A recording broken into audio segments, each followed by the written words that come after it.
Welcome back, everybody. Hope y'all having a good day. Thank you for stopping by. That is right. Today we're going to be opening the new Ravnica sets. We're going to start off with the Allegiance. Now, these do have the Shocklands in them, so I think I got these for maybe like $110 each or something like that. There's a few cards that are kind of a little bit pricey in this set, but a lot of it is depending on the Shocklands. So we're actually going to be tracking today how many Shocklands we can actually get. Now, I do believe we're supposed to get on average maybe like 4 per box. We're starting off with that Cinder's Vines. Like I said, I think 4 per box. They're all about like average. I'm just gonna do a guesstimate off the top of my head, probably about like $9 or $10. So they are pretty good. Some of them are worth a little bit more than that, obviously. Got those petitioners. I actually forgot they were in this set. Those are actually probably a couple bucks if I were to guess. A lot of people run those. Got the Judith. A lot of people were speculating on that for Commander. Didn't actually turn out a lot like they were thinking it was going to. There is one card in the set, though. Or actually the next one that we're opening, the other Ravnica set that I actually do want to talk about a little bit. A little interesting, at least for me, to kind of see where some of these card prices have gone. Now, obviously, a lot of us couldn't predict Pioneer coming out, so a lot of these cards are getting affected a lot about because of Pioneer, but always, a lot of the time, you know, Commander is always affecting so many of these card values just because a lot of the cards play. If these cards, these sideways cards are always like 50 cents at most. I think the idea is cool, but Wizards kind of needs to drop the idea of these sideways cards. First one there, Shockland for number 1, and we got our first foil as well. Stomping Grounds, I think that one, if I'm guessing, is probably about $12 or so. Not the best one you can get, but it's actually kind of not the worst one you could get either.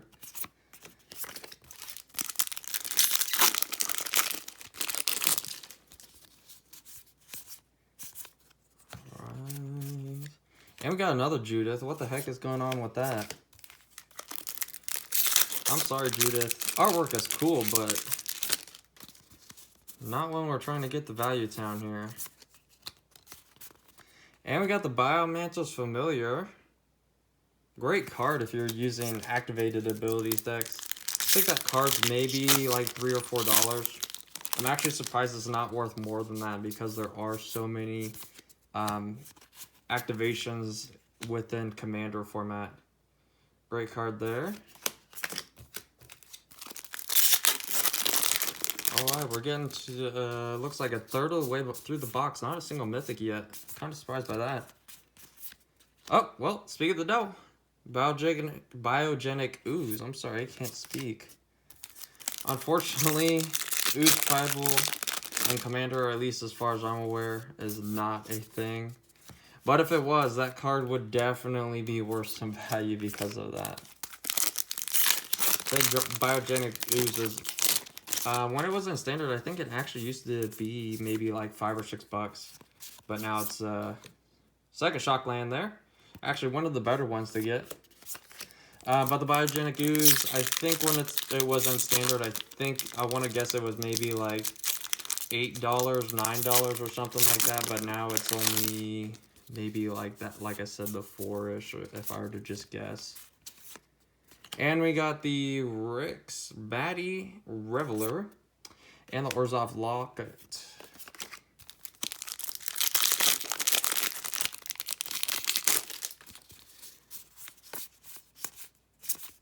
Alright. And we got Theater of Horrors. Ooh, great artwork on there.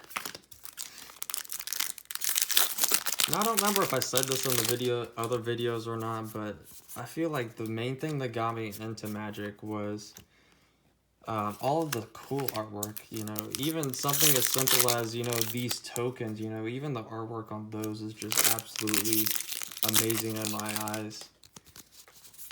There's been very, very few cards that I have not liked the artwork. Angel Grace, not really one of the high tier cards. I think that card is only like 50 cents to $1. Not very good pool there.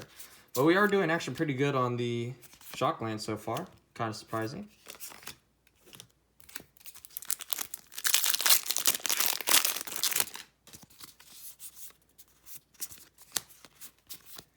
Incubation Druid. Ooh, that card, man. When that card was on standard, that definitely was one of the most played cards. That card almost sees no play now. Kind of funny. Oh, Mythic number 3. Domri, or Domri? That's how you pronounce that. My bad. Another card that unfortunately has gone down because it's not standard anymore. Electro Dominance. And foily there. Now, Dormiri, I think the value of that has been affected because of the... oh, I can't even remember the names of them now. Sphinx of the Foresight. Oh gosh, I can't even think of the boxes. Crap, I'm going to hate myself for this. I'm going to have to put it in the comments. In the description there so that you guys know what I'm actually talking about. But they did have a special version of Domri, I'm sorry, I said it again, of Domri that you could get out of a box that had kind of special art, extended and foiled as well. So I think that kind of affected the price for that, unfortunately. Ooh. Mythic number 4, Kaya. Kaya is actually one of the better card mythics we can be getting. Kaya's probably sitting at around $6 or so right now. Now, it's not the most expensive mythic. Hydroid Krasis would take that part. But it's not bad either. Fertility Circle. Ooh, and we got a foil mythic. Actually, this is actually a pretty good pool. All right, Mythic number 4 there. Spawn of Mayhem, which is what that card is there. I forgot to read it. Spawn of Mayhem unfoil is looking at about $6.50. So if I'm guessing, a foil version of that is probably Mythic number 5. All right, let's pause for a second. And a foil as well. So Spawn of Mayhem. Foil, I'm guessing, at least... $16 is what I'm guessing. Tomb of the Guild Pack. And then the Prime Seeker is actually another one of the great pools in the Mythic slot. That's $3.99 right now. So it's actually a pretty decent pool, a little bit there. Zingana. Now, this box actually isn't that bad. The only thing that we're lacking in this box is actually just getting maybe like 2 more of the fetch lands, and this box would actually be really good if I do have to say so. Now, we shall see if we can get that. At this speed, though, right now, I'm not sure if that's going to be happening. Oh, well, there's our third one, Godless Shrine. Now, if we got one more, this box would actually be pretty good. We probably would go a little bit positive on this box if I were to just guess. And, speak of the devil, Blood Crypt. I think there's only 4 in this box, 4 Shockland types in this box, and then there's 4 in the other one. Or maybe it's 5 and 5 or something like that. So we actually did get almost one of every single one, if not, we did get one of every single one. So it's kind of cool to be able to see that. The Tithe Taker. And we got a second foil rare.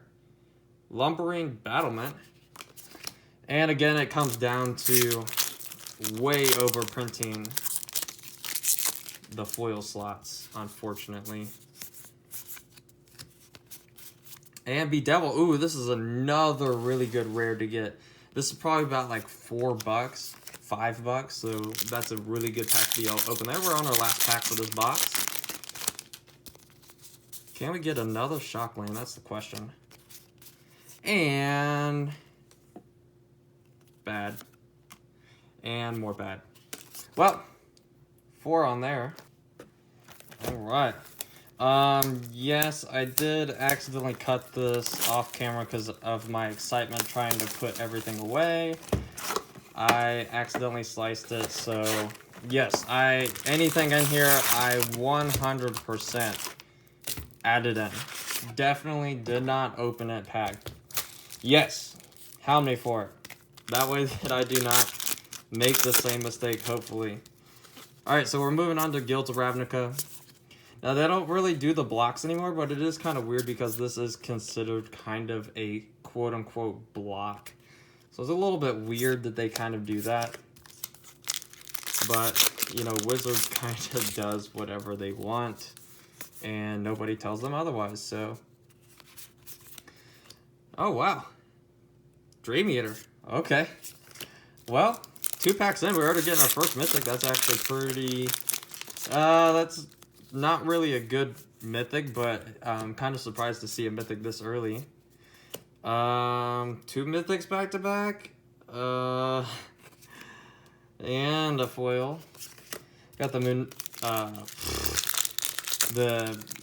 Moononic Betrayal. Yes, I did just completely butcher the name of that card. Reading is not my strong point. Again, with these side cards not worth really anything. I'd be surprised if you were able to sell that to a card shop for anything more than a quarter. And our first one, Steam Vent's actually a really good shock land to be able to pull. Out of all the shock lands, I think that one's actually the second most expensive. That's probably about 14, 15 bucks. The box is actually coming in pretty strong so far. The only thing that's really hurting this box is we already got 2 Mythics, so our chances are going down very rapidly of getting some good Mythics. That's what we're going to be writing, depending on Midnight Reaper. I think that's probably about maybe 3 bucks now. It does see a lot of play in Commander for people doing shenanigans with killing creatures and stuff like that. But outside of that, it doesn't really see very much Pioneer play, unfortunately.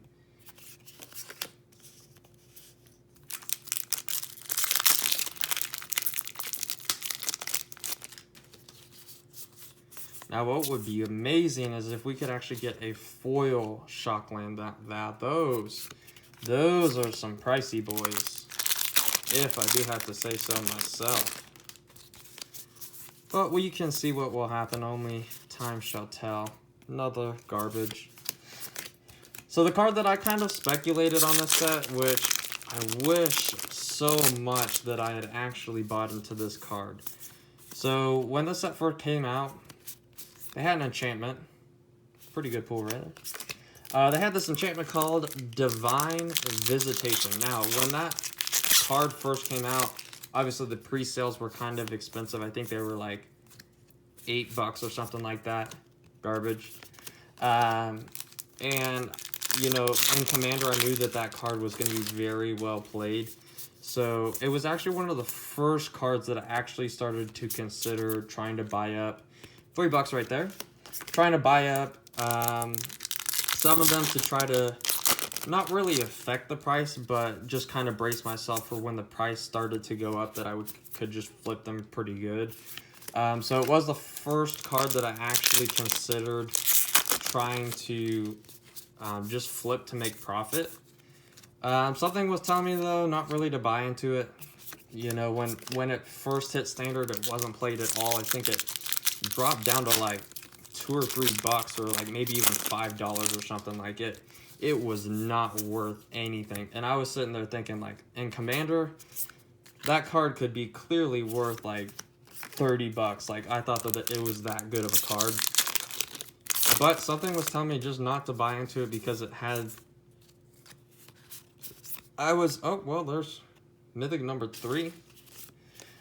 Something was just telling me not to buy into it, so I just didn't actually doing that.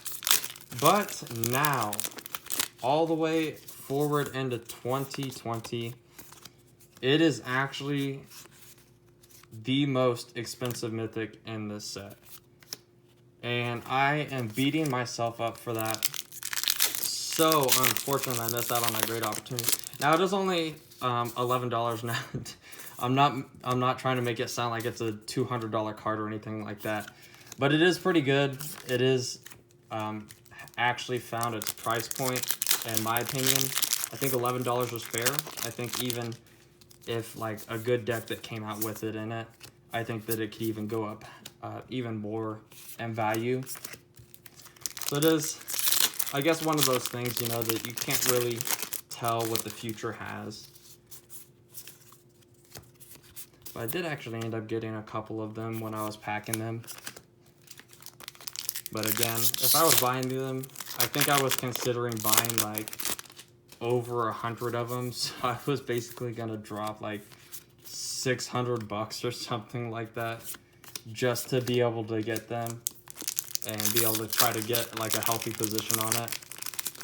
But you know, that is a lot of money to drop in one card thinking that it's going to actually get some value out of it. So that's kind of where my caution kind of came through a little bit. I know after buying $600 boxes and all this other stuff, Assassin's Trophy, this is actually really good.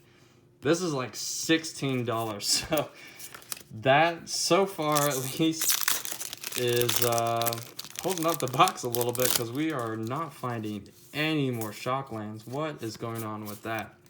Niv Mizzet, always great to see him. Also, the other thing is, where is our foil rare at? We are lacking a lot of stuff in this box for being in the last section of it. Drowned Secrets.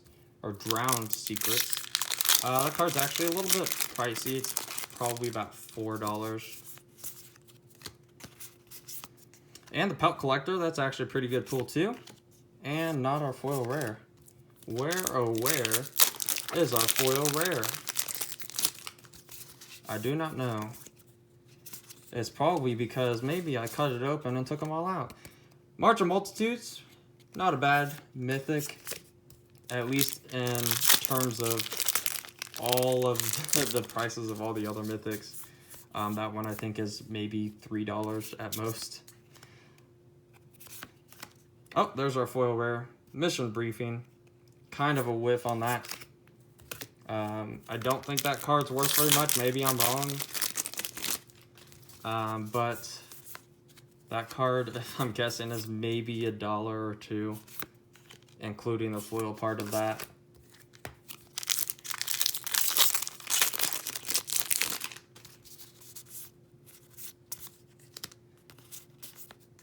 Experimental Frenzy. Alright, we're coming up on the last 5 packs, it looks like. Honestly, I'm getting a little worried that we only have one Shockland. Like I said, I think we're supposed to be getting, yes, citywide bust. This is the bust of getting Shocklands. We don't have any of them. We went from doing a pretty good box in the first box of this video to probably one of the worst Guilds of Ravnica boxes possible. Like I said, I think we're supposed to be getting like 3 or 4 of the Shocklands per box. So we're kind of getting hosed right now. Not gonna lie. No sugarcoating. We are definitely getting hosed.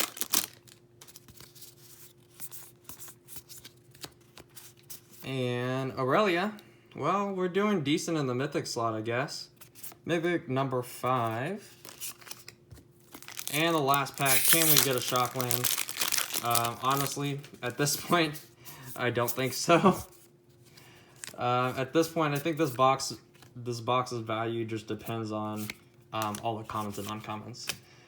Well, we did only get 5 Shocklands total. Kind of unfortunate. But it is what it is, I guess. Thank you so much for watching. Have a good rest of your day. And remember to like, subscribe, and hit that bell icon so you get notified of when my next videos are going to be. Again, thank you so much. Have a good rest of your day.